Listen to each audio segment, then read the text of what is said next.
Hey everyone, and thanks for coming to check out my video. This is a video on my Compaq Proliant 7000 server from 1999. How I picked this server up was actually, I've been looking for one of these for years, and I've been looking all over. I'm located in Southern Ontario, pretty close to Windsor, Detroit, Windsor area. So I had been looking for one of these for quite a while, and as you can see by the picture, it's quite a big unit. Now, they're around, but not very often, and not many are around in this sort of condition. So I'd been looking, and I work in IT communications. So one day I was looking, and I saw one was out in Quebec, which is about a 12 or so hour drive from me. So I'm like, oh, another one, it's far. I messaged the man who was selling it. I said, are you able to ship? And he's like, well, I could, but it cost about $500. He was only asking 150 for this, or 100, around there. So I'm like, that's a bit too much to ship. I said, I'm in Chatham areas where I live. I said, are you able to meet halfway? I said, down in Toronto. And he's like, I could, so I would want a little more extra money. And I said, well, so what are you thinking? So long story short, I gave him just over $300 for this. And when I bought it, it actually wasn't working. I'm going to go over that a bit later. We're going to go over in depth all the different aspects of the server today, just the different features. There's no real information on the internet about this. You can find the manuals and stuff and drivers as I'll explain too. But as far as really videos or anybody actually having one, there's not too much info. Well, what I know about it was I believe what he told me is that is actually the server, the mainframe from the Gatineau, Quebec hospital that was there. So when I got it, it didn't have any information on it. Everything had been wiped. But that, I believe, is the history on it. I've done quite a bit of stuff to it too. But yeah, apparently it was purchased sorry, the Gatineau hospital to, I guess, hold all the information there. So pretty cool story. But yeah, long story short, the gentleman brought it down. I met him at the Vaughan Mills Mall in Toronto. Gave him just over $300, and yeah, it's mine. So we're gonna go over the different aspects here, and one by one, I'll explain everything. We'll get the operating system going too, and I'll explain it all for you. So we're going to start with the front of the server here. So as you can see, this server is equipped with 3 separate bays with 6 hard drives each in them. Now, if you're to look close, each of the hard drive caddies says 9.1 gigabyte storage, which originally had that. Now, when I got it, all the drives were in it, but about 3 or so of them were dead. So I swapped them out. My configuration is a little bit different. I'll show you that in just a sec. You will notice on the front of the server, I'm going to point to it right here. This is the integrated control panel. I'll show you that later too. It will show information about the server. You can even write little custom scripts for it and stuff, all sorts of stuff. Now, when I got this, it actually had had 4 filler panels here, which had nothing in it. So those were kind of beat up. So I took them all out. This is an LTO tape drive. It doesn't do anything. It works. I don't have it hooked up. These are just 2 SCSI CD-ROMs. And this I put in. It is just DVD and CD drive, which works really good for installing the operating systems. Because when I got it, it was equipped with just a CD-ROM drive that didn't actually work too well. So I knocked out all the filler panels because they were damaged. But unfortunately, how this works is that it uses a rail sort of system to mount the drives. Like these, they're not actually mounted. They just kind of hang out in there, unfortunately. I've been trying to make some. I'm going to fabricate some. It's another project with the COVID. We're locked down, so I'm going to get some sheet metal and try to do that. But this one's mounted in here. Works perfect. It's just an LG DVD CD and a floppy. Like I say, here's the panel. The power button, the control panel.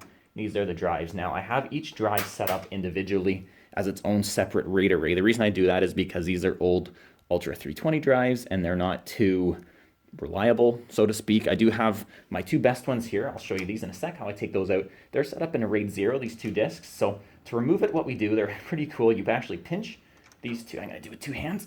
You pinch each one, and then pull it out like that, and then it actually slides out. Now, we'll take a closer look at this here. So when we look at it, see it says erase, that's how I got it. There's actually an Ultra 320 drive. This is an HP, 15,000 RPM, and it's a 36.4 gigabyte drive. So it actually plugs in. There's the connector for it there. It's your standard 80-pin drive, and then it actually goes to this proprietary card kind of connection here, which slides in. It has 3 different lights, which you'll see later. Online, like loading, like seek access, and then this is the bad light, which hopefully we're not going to see later. That means that the drive is no good. And then you can see it says 9 gig SCSI. It's not going to focus, thank you. But yeah, so these 2 drives here, these first 2, these are in RAID 0, and then each other drive, which I'll show you in a bit, they are actually all set up as their own individual drive.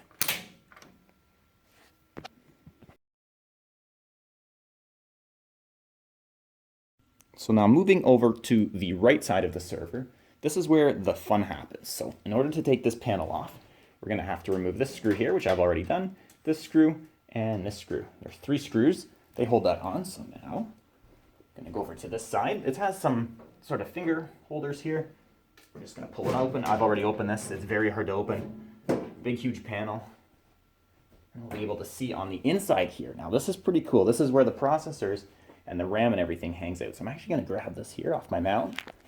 We're going to take a closer look. So when I got the server, it's actually equipped with dual Pentium 3 Xeon 500 megahertz with 512 kilobytes of cache. You can actually put 4 processors into the server.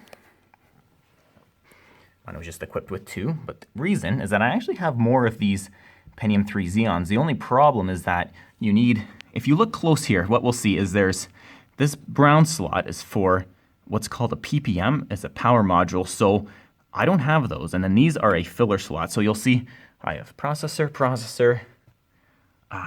We'll look there, see that's it there. That big card, that's the power module. But then these are just filler cards so that it works. If without those, it won't work.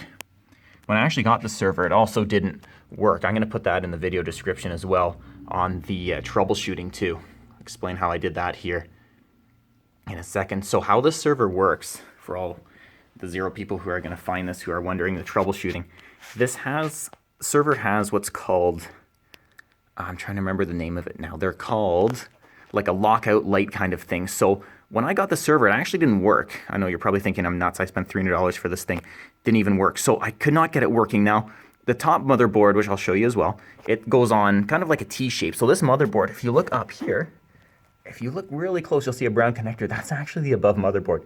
So there's a lockout light. I don't remember where it is, but it kept going yellow, and it kept saying there's an error in this processor area. So I pulled these out. I'm not going to do it because I don't want it to do that. There's 2, you turn these plugs, and then the processor will slide out. Same with these guys. There's white plug, and then you can slide out your voltage module. So I kept doing that. I kept reseating it. I found an original document from Compaq. It said reseat them, shove them in there, put lots of force. I had this whole board out. I put it back in. It wouldn't work. So in the end, what I got to working, if anybody ever finds this video, if you look here, there's these, this screw takes out the board, not that one. These screws here, there's 3 like hex bolt kind of things. You're gonna take this whole cage off. You're gonna remove your processors, your voltage modules. You're gonna take this whole cage off. And then what I did is I actually plugged the processors just into the board without this, and it booted right up. And then I would just put this cage. So this cage was actually, I don't know how much, if it was like a fraction of an inch, was stopping it from booting up. So long story short, that's how I got it working. This whole thing had to come out and then put it back in, but it got it working anyway. So those are the processors and the voltage. Here's my drives that aren't hooked up. My CD-ROM is just an IDE. The DVD is in there. That's all the RAM. Now this takes a special, it's called EDO RAM. Again, when I bought it, the guy didn't actually bring the RAM. I thought he was going to rip me off, but he was a super nice guy. So he actually mailed me the RAM. So I have about 1.25 gig RAM in here. It installs into modules of 4 at a time. So if you buy one of these servers, the RAM does need to be installed in packs of 4. They don't need to be really exactly the same module in packs of 4, but you need to have 4 sticks at once to run it. So I think this can actually hold up to 8 gigs of RAM. My whole entire top bays are actually empty. I do have more, but it's not really the same amount, so I don't want to have memory error. So I just run the 1.25 gig in it there. But yeah, that's about that side.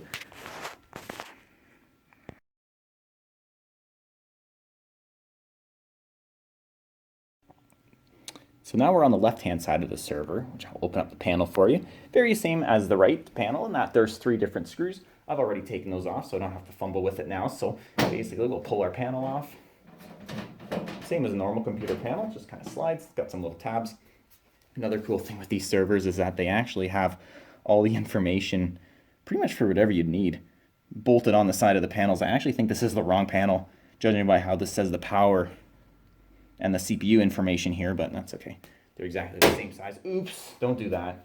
So basically on this side here, this is where we have our SCSI drive and power supply hookup. So if you look here, you'll actually see a SCSI cable, another SCSI cable, and another SCSI cable, and then 3 power cables. So this connects to a backplane.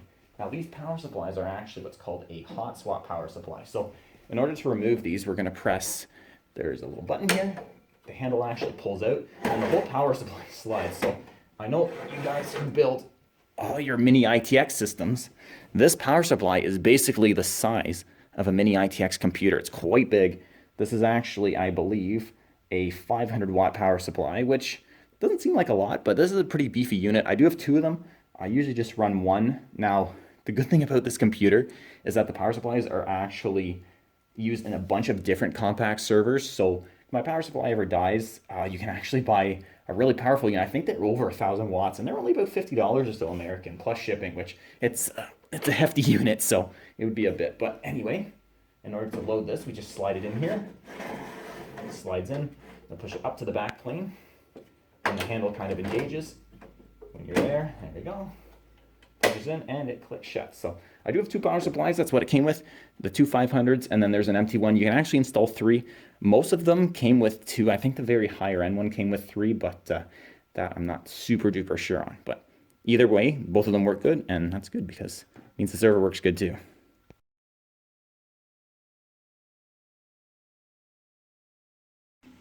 So now we're going to take a look at the top of the server and the access panels. Now, before I get started, I will mention that the top panel can actually get removed with these three screws here. If you are to remove these, the whole top panel actually does slide off, which I'm not going to show you because there's no real point to do that unless you're like working on the server doing maintenance, which I have had it off to clean it and stuff, but there's not really any point. But there's some pretty cool stuff in here which I added, and some of it is original, so we're going to go over this now. So to remove this, all we do is slide the slider back, flip it open. Now, these are the two fans that you'll hear soon. They're very noisy.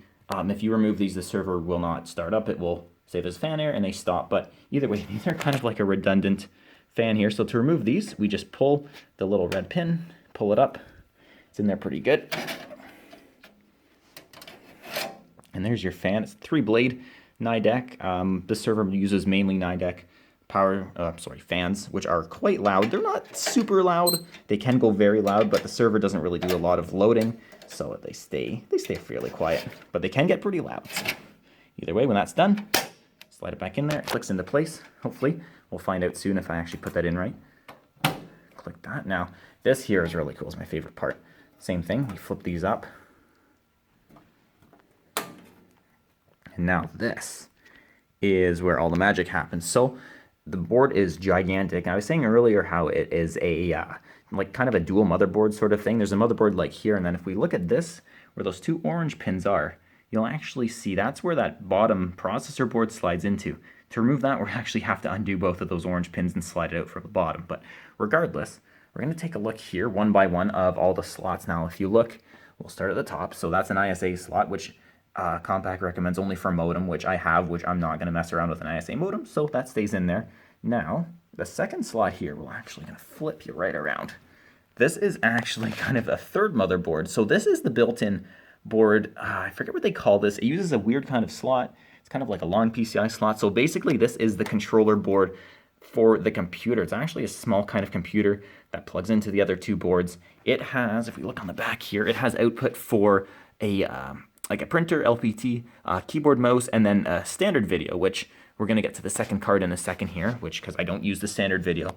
Standard video is only 2 meg. It's an ATI, not ATI XL, it is an ATI Rage 2, which is, it's okay. It works pretty good, but the resolution and the power isn't really much. It's only 2 meg. It's not much at all. My 286 has a 1 meg card, so either way. This will control your IDE and also your front panel LCD connector. And then there's also some switches here too that you can set with those. The video, disable your onboard video, and a few things are actually here too if you look. This tells you a little bit. The standard peripheral board configuration, that's that board. Either way, moving on, we're going to flip around again. For graphics, because I don't use the onboard graphics, I actually use, this is an original ATI All-in-Wonder, the original card, which is 4 megs, a whopping 4 megs of video memory, which doubles from the standard. This server is super duper duper picky with graphics cards. I had a older PCI GeForce card, a 256, that wouldn't run. I had actually, which was really making me mad, the the lights out card, which has 8 megs of video memory and is rated literally by Compaq in the server, but it won't, when it turns on, sometimes it doesn't work and it wouldn't give a video either way. It was just a pain. It doesn't go in here anymore. It doesn't work well. But so that one, the original ATI All-in-Wonder, it has a VGA and then inputs for the whatever you call, not composite, whatever you call that there, the S-Video, and then actually an input for a coaxial, which is pretty cool. I haven't got the drivers for that one yet, but it does work pretty well just with the video. We also have a Sound Blaster SPL200 out of a Dell. It has surround sound, works great. That's an IBM Remote Insight card. This is just a USB, dual port USB, which is a lifesaver for this computer for bringing drivers over. It works perfect. I didn't even have to install a driver for it. And then I have an Intelligent dual Ethernet 10100, and then that's a dual Intel Ethernet 100-1000. Or no, sorry, that's not gigabit. Maybe it is. I can't remember. But 4-port Ethernet. Anyway, and then this here is a Adaptec copper fiber. That's a gigabit Ethernet connection thing there. Some fancy thing. I got it from another server. I don't know too much about it. It works, but I don't really know what I'm doing with it. Either way. And then this is the really cool thing here. This is the crazy cableless Compaq Smart Array controller. So it actually uses, if you look down there, they're kind of a mess. It uses this massive PCI slot that's bigger than a PCIX slot, and then it actually connects to the motherboard, and then the cables run from the motherboard to the backplane that I showed you earlier. So this is a huge controller. It has like crazy RAM slot on it. It's massive. I'm not going to take it out for you. You'll see it run here in a minute. It's a pretty cool machine. But that's that. All in all, the board is huge. It has a ton of slots. I filled up every slot. It was a little picky to get working. Even when I go to do the configuration, it kind of bugs out and complains about stuff, but it does work. And I've got every slot filled, which is pretty cool.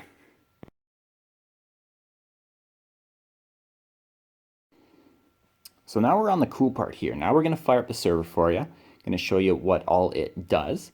I was trying to figure out how to record this part. So basically, as you can see it there, I got the server on the left, and then I got the monitor and keyboard plugged in. They're kind of out of view. You can see in the bottom right corner of the video, the cables there. So I'm going to be controlling it off the side. You won't be able to see me, but you will be able to see the computer and the screen. So what I'm going to do for you now is I'm going to plug in the screen and the computer, the server, just to the mains on the wall there right behind. You can see above the screen. And I'll show you what it does next. So we're going to plug in both of our cables now. Now when this is plugged in, you won't be able to see it on the computer on the board itself, but if you look closely, you will be able to see the LCD screen there. It says Compaq LCD model 56022, and then it says a firmware version. So the computer now is in kind of like an idle state. The LCD monitor actually has a light on it. You won't be able to see it now, it's during the day, but it is always on. Just notice there, if I kind of block that light, you can see it a bit better. Yeah, the light will always stay on. There's some motherboard lights too, they stay on, but you won't be able to see them. So what I'm going to do now is I'm going to press the power switch here, turn it on for you. It does take a second once you press it.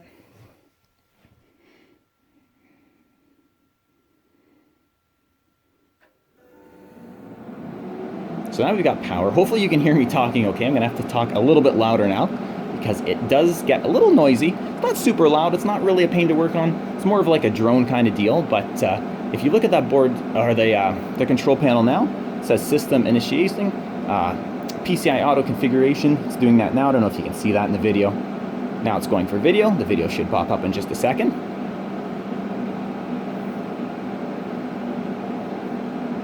There you go. There's the BIOS screen for the ATI All-in-Wonder. There's our splash screen for Compaq. So that says the BIOS. Hopefully you can read this okay. It's initiating the RAM there. There's our two processors. That's a message. The system actually has redundant BIOS batteries. I have one plugged in, but it always bitches about that. There's our Smart Array controller starting to fire up. You will see the lights for the drives slowly start to fill up there. The middle drive is the kind of just that the drive is running.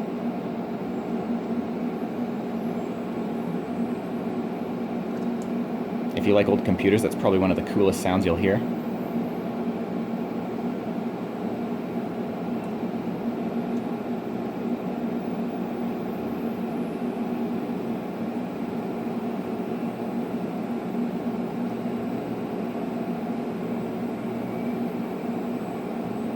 So now all our drives are spooled up. It'll tell us our configuration in just a second.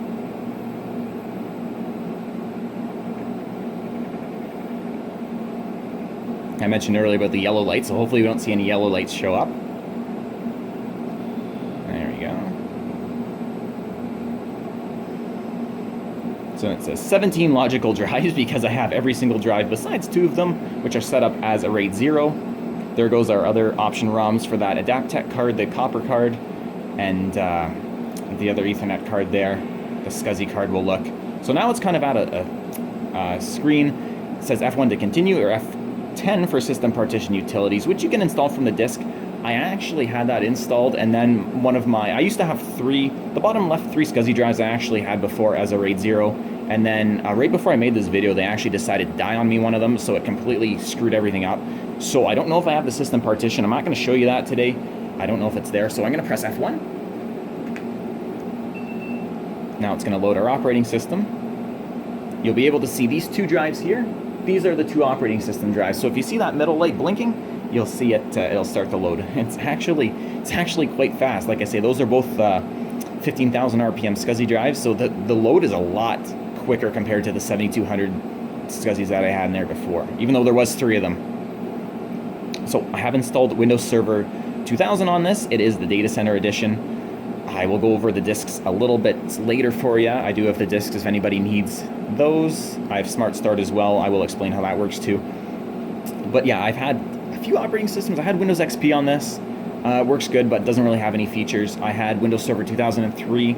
That also works well, but it also is missing a lot of the features. Now, 99% of the cool stuff only works on Windows 2000 server. So if you do get one of these machines or an old Proliant, the best server you can run is Windows 2000 server. 2003 is a lot easier to use, has a lot more features, but it doesn't have, the cool programs just don't work on it, that Compaq wrote, unfortunately. So another thing you may notice is that our panel there at the top, it's flashing alert. So it says press any key to view new events. So what I'm going to do is I'm going to press this here for you. You'll see caution, the date, which is today, configuration battery low. Remember our post screen said that. We can just scroll down there, end of event, caution, main system AC power loss, bay 2. That is because I have the second power supply plugged in, and it doesn't have a main plugged into it, so there's just one power supply running. So it's like, what happened to my power? We'll go through that. Another caution, low system battery. Again, thank you, I got it. End of events, we can press escape now. Now this is pretty cool. This is actually a CPU and RAM monitor there, you can see. So CPU right now is at 17%, it goes up to 49, it's loading all our services now. We've got another alert. We're gonna scroll down here. Critical, main system link fault, which sounds really terrible. There's actually 4 of these, so I'm just gonna skip them. That's basically our 4 Ethernet ports. They don't have a cord plugged in, an Ethernet cord. So the computer kind of lists that as a critical error, even though it's not really a big deal. But either way, our memory's at 5%, our CPU is at 67, so I'm going to log in here now. The screen is saying at least one service or driver failed. That's actually the system battery error. It will throw an error and cause that every single time I turn on the computer. We're going to log in here. Administrator, I don't have a password. So then there's our desktop screen now. So hopefully you guys can hear me. I'm going to go over the programs here. I think I might move the screen and make it a little bit closer just so you can kind of see what's going on a bit better.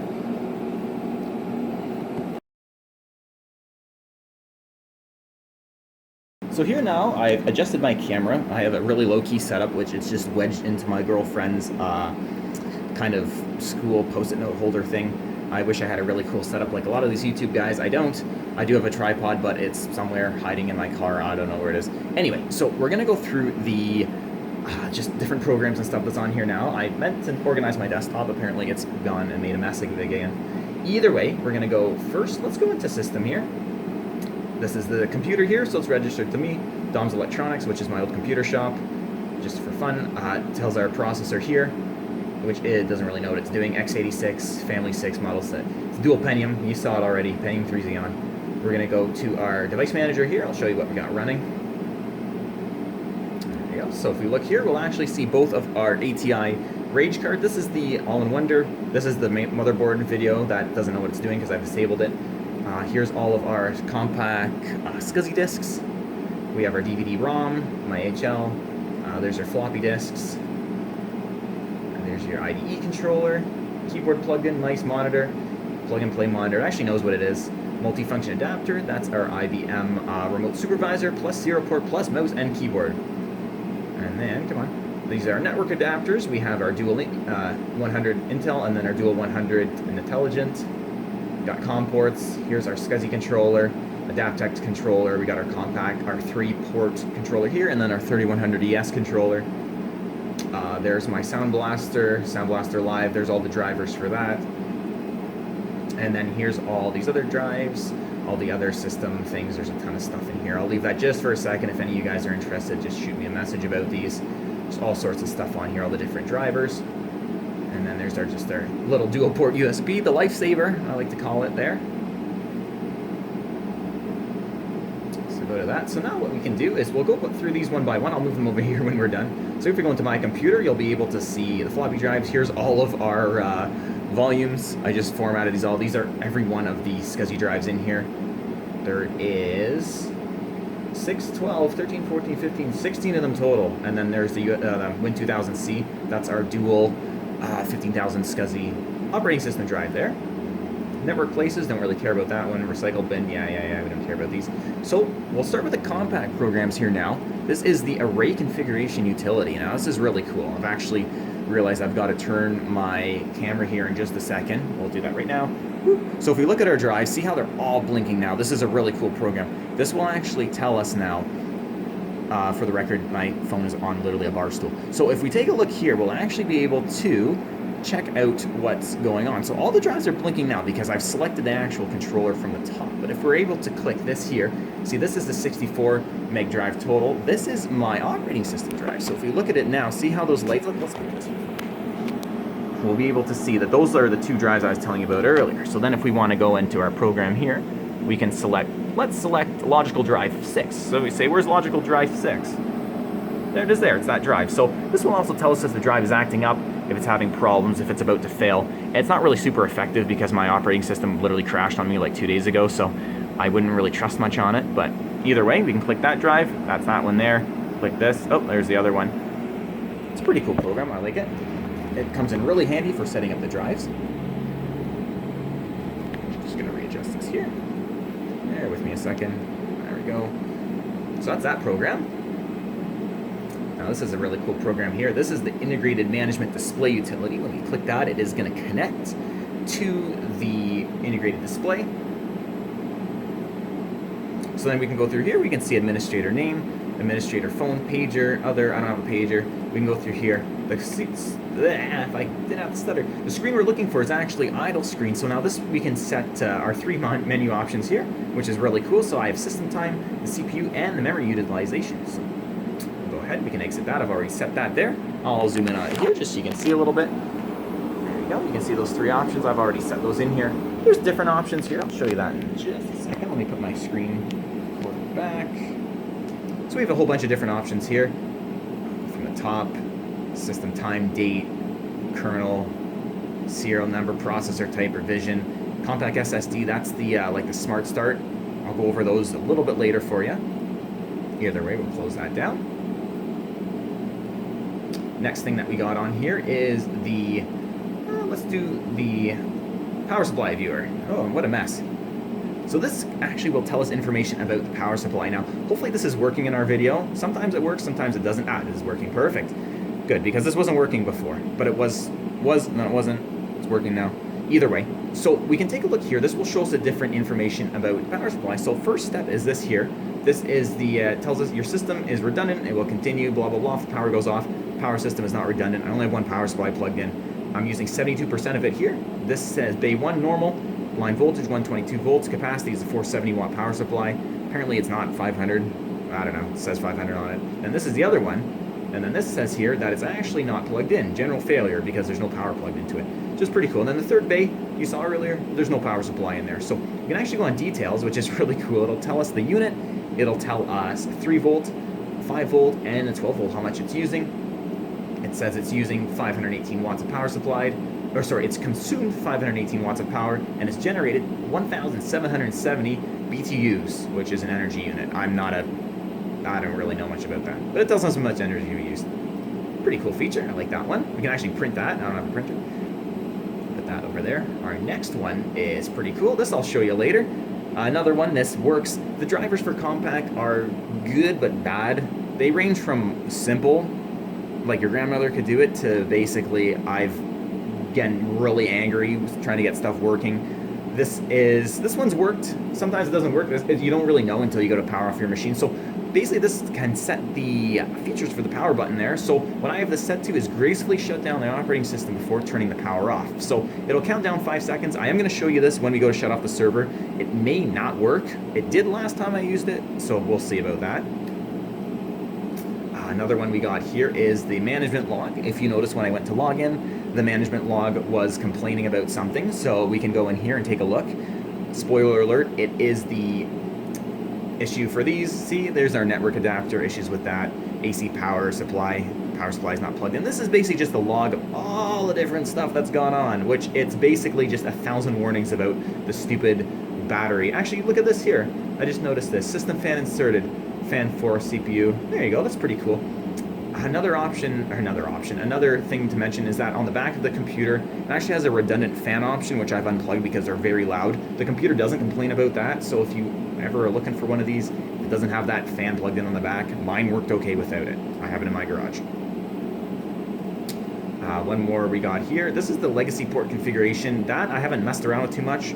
We'll click it here, I'll see what it does. This, you know what, configure legacy ports, I've never done that, I'm not going to use that, I don't want to mess anything up. Now this is the, like, kryptonite of this computer. This is the Compaq Insight Manager. Now if anybody's watching this video who's like, oh, I used to work on these in like 2001 or 2000 or whatever, I cannot get this to work. I would love some sort of help or a tutorial to get this working. Basically, it's a networking, I'm not a networking guy, my computer's not on the internet, my 4 things are unplugged here, my 4 Ethernets. I don't know how to get this working. I'd love to get it going. Basically what this does is we're supposed to be able to set up a device list, and then we're going to load in our computer here. So right here we can go to add device name, IP address. So if we do this, we should be able to do new device name. The computer's name is TA, like my car, Trans Am. IP address, I believe, is 127.0.0.1. I'm not sure. It was before. We're going to add that, close it, do OK. It's added in there. Adds to responsible device list. We'll hit OK. So now if we go to all devices, TA failed. We click on this here. Oh, look at this. I actually got it working. Look at that, you guys. I've actually never had this working before. I don't know what I did here. This is like some magic thing, but that's really cool. I've actually never had this going before. I just said how I couldn't get this working. I'm actually really happy about that. That is cool. You probably think I'm a big nerd. I had been going at this stupid thing for like 4 hours. I literally had lunch and was going, and my girlfriend's like, dinner's ready. You got to get off this computer. But anyway, I just got this going, so we're going to take a look at this. I've never used this before. See, so red means that it has an issue. So let's go here. We'll click configuration. I've never done this before. This is really cool. I've never been in this menu before. We're going to go through this together. You know what I'm going to do? I'm going to actually stop this, and I'm going to go through it together. We're going to make a new video. I didn't expect this, so just hold on a second. Alright, so we're back at the Compaq Insight Manager that I just miraculously got working. And a bit of a recap that you heard about 3 seconds ago. I couldn't get this working. I have tried forever and ever and ever to do it. I guess there's an issue with the drivers. I'm going to go over this right now for you. Let me grab the CD. So what I have here, I was saying this a bit earlier, these are my CDs here. So this is a Proliant 7000 server, of course. So basically, I like old servers. I collect them. So I'll show you what I have here for disk. Let me open them up. So we'll start with this. When I first got the server, I started it with this. This is Compaq Smart Start version 4.9. So I set up the computer with this, and then I forgot about this CD. Actually, no, I lied. I didn't set it up with this. I started up with this. This is Compaq Smart Start 5.5, sorry. So I started the computer with this, and then this CD went into my garage, and it got lost. So after that, I installed this onto it. I downloaded drivers off the internet. I tried to get them going. It was working, but I never got this going. This whatever Insight Manager. So this will install drivers. They work. And then I have this, which is management, version 4.22. So the thing is that these are a little bit different. Now these are from a Proliant ML370 server I had. I realized there are different versions because I saw some forum on HP and some guys like, you have to have the same driver version. I'm like, oh, that probably explains it. So after going back and forth, I tried the green CD. It didn't work. I tried the red CD. I tried to mix of the drivers. I installed Windows like 3 times. Eventually I said, you know what? I'm not going to throw these because they're collectible. I'm going to set them down on the floor nicely. But those suck. Don't use those. The trick is this. Now, I lost my original CD for this, so I was looking online. This doesn't exist online. I'm going to put this in the title of the video. If you are looking for this, you can walk me through it. I have the ISO file. I burned this 1 day ago before this video. This is what you use. You set up the computer with 5.5. You install the drivers from 5.5. And as you can see, I got it working with 5.5. This is the golden egg right here. Don't listen to the stupid other driver versions. You get this, and it works. I got some other drivers from online. I haven't even tried. I believe this is the perfect one to use. I'm going with it. Another thing I have is my awesome bootleg Windows 2000 Datacentre server on a DVD. Congratulations. If you need this, I have it too. Send me a message. We'll figure something out. Dropbox, that never works. Either way, let's go through this here now. So I've clicked system info. This is fun. I haven't done this before. We're doing this together. I'm pretty happy. So system info, I have. Looks like there's the product. Okay. Proliant 7000, operating system, machine ID, expansion bus. We're going to go through this together and just take a look here.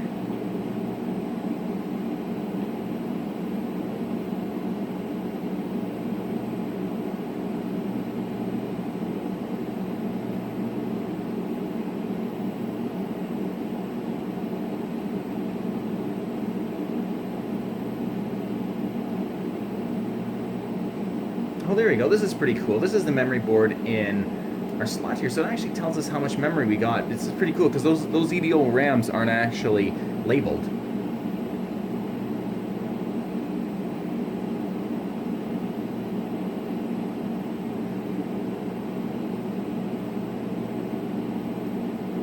We're going to click on storage here. So this tells us, looks like, about our diskette drive, disk controller. And then here's all the information. Oh, look at this. It tells us about the drives here. See this one here, logical drive 2? It doesn't know what this is. I believe that's a Seagate Cheetah, which doesn't, it's not a Compaq or an HP drive. Yes, see, same with this one. I think that's a Cheetah as well. Some of these, I told you at the start, some of these didn't work, so I swapped them out for non-Compaq drives. I have a ton of those server drives. They're apparently rare now. But I used to work in electronic recycling, and we used to get like truckloads of the damn things, so I have quite a few of them. So it looks like all the stuff about our drives. Again, it's kind of a nerd moment here because I was trying for probably about 8 hours to get this stupid thing working, and then literally in the video I just punched that in and it works. So screw you, Compaq. Easy and hard at the same time. Security, doesn't really see too much here. Let's do recovery. I don't know what this says. Let's see. Oh, this looks like our, yeah, another list of the errors with our post error about the, oh, that was when my drive went down there. The array accelerator was all messed up. Post there, all those link errors. Let's go to our expansion board. This I'm interested to see. Let's see. Oh, this is just the IRQs. Oops.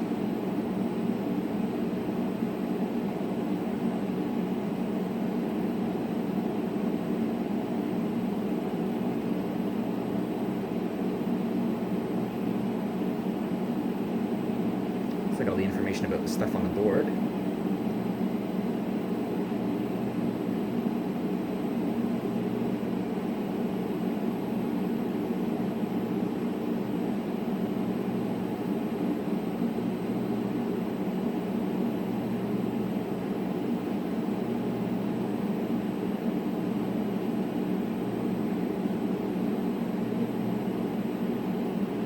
Triggered.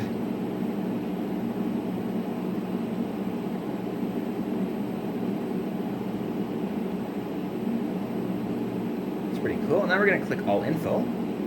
Oh, this is just everything jammed into one. Okay, we don't need to read all that. Cool. Okay, so that's that. I clicked, I believe, configuration. Let's click mass storage now. Well, there's our IDE. That tells us about our drive. Doesn't look like there's nothing plugged in. I just have the one drive. We're going to click our smart array. Controller info. Current role, not duplex. Don't know what that means. CPU usage 1. What's this? Right click. Let's right click. Set threshold. Don't want to mess anything up. Let's not do that. Let's click on close. Actually, let's open this again. This is cool. Accelerator. Let's click on this. That doesn't explain too much. Looks good. No errors. We'll click on our physical drives. This will tell us all the info about the drive. I'm not going to go through all these. Let's click on drive. I believe 2 is a Seagate Cheetah. Let's see if this says anything. It tells us our serial number. Firmware. Oh yeah, there's the drive model. Okay, so port. Where was I? Drive 2. Oh, there's a Compaq. Let's see here. I'm interested to see if it tells us what the. There you go, Seagate. That's a Seagate Cheetah there. It'd be nice if the drives aren't blinking, but it'd be nice if they blinked. They don't do that with this one.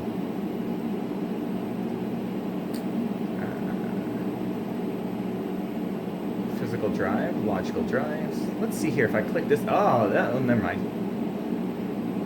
I was gonna say if I click it, does it blink? Let's see. Nope. Maybe.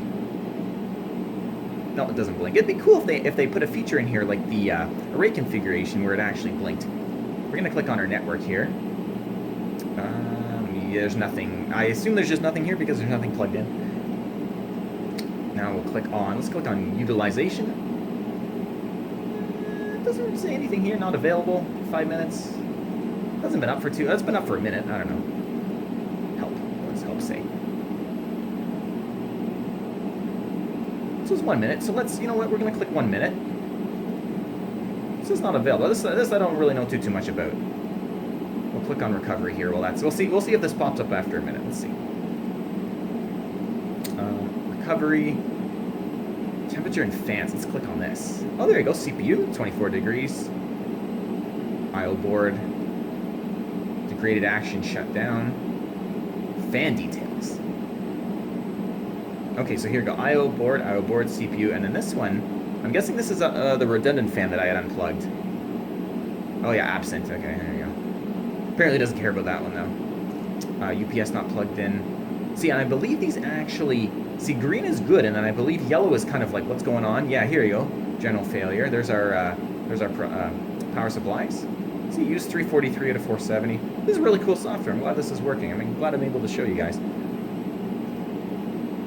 And then the remote insight, that doesn't actually work. Stupid thing made me mad. I actually had this board and I got really mad at it and threw it out. Bad idea. It doesn't work in this system. It's not, Compaq says it works. It doesn't work. Stupid thing. It works, but it's a pain. Whatever. We're not going to talk about the remote insight board. If anybody's got one of those and want to give it another chance, send it over. I'll pay you for it. Like $2. That's what it's worth. Anyway, we're going to go to system board now. Oh, this is pretty cool. So this says our board here. Hours in service 0. Serial number 1980, like the car. There's our Pentium, 3 Xeons. We'll click I/O devices. And it just says there's a drive in there. Goodbye. Memory. And here's the information about the memory again. Close that off. And then let's click expansion boards now. Okay, so this is pretty cool. This tells us about all the different expansion boards that we got plugged in here. That down. Utilization. Oh, here's this again. So let's see here. It doesn't look like it's doing anything. That'd be kind of cool to get working on. I don't know about this one. Maybe it has to be on. Maybe it has to like register. That I'm not too sure about. This whole thing I'm not too sure about. I just got it working now. So this is the system here. There's the awesome Proliant 7000 looking thing there, and that's about it. So that's pretty cool. I'm glad this is saved in here. I hope that doesn't go away when we close it. Let's just shut this and let's see if that comes back. That's pretty cool. That's in there now. I'm really glad I was able to get that working for you. So that's the Insight Manager. Close that out. So now we're just about at the end of our video here now. I'm trying to think if there's anything else I wanted to show you guys. I don't really think so. That's about everything. That's about the server there. So what we're going to do now is I'm going to grab the phone here. I'm recording with my Samsung. So what I'm going to do is, I was telling you about the power button feature here. So what we'll do real quick is we'll just go through the fall on my face. We'll go through this here real quick. I'll just show you this information. There's our little guy there. We can escape from main menu. We'll go. See, remember I was showing you admin info?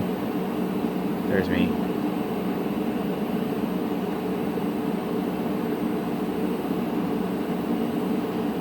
Name Dom. Wow, there we go. We can actually program that. Either way, I set that info with the power button, so I'm going to press this now. It might shut off automatically. I'm not too sure. That'll be the end of our video, but I'm going to press the power button here now. We'll see what it does. Okay, there you go. Yeah, power switch press. Press switch into abort. So what we'll do is we'll say, oh no, I forgot to save my work. Oh, I was too late. So there's our alert. See, it's actually gracefully doing it, so it did work. Windows is shutting down. We have an alert. Critical, automatic, OS, soft power down. End of event. Toggle switch for quick off, which I'm not going to do. I don't want to screw anything up. We're still shutting down here. It's shutting down. I'm going to shut up while it spools off the drives. That's my favorite sound ever.